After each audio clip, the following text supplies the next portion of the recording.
আসসালামু আলাইকুম। মোৰ নাম মনোৱাৰ হুছেইন।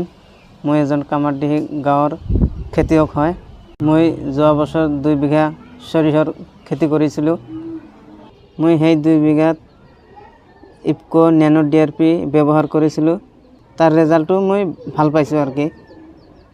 গতিকে মই এই ন্যানো ডিআৰপি সৰিয়হৰ বীজ শোধন কৰিম। গতিকে আপোনালোকে চাই থাকিব। এইটো এটা 25 ml খোপ, তাতে আমি 10 ml ব্যৱহাৰ কৰি আছোঁ।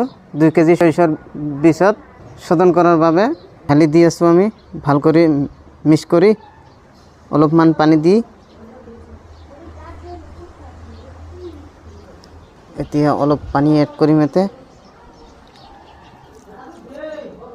সৰিয়হখিনি ভাল কৰি মিহি লওক।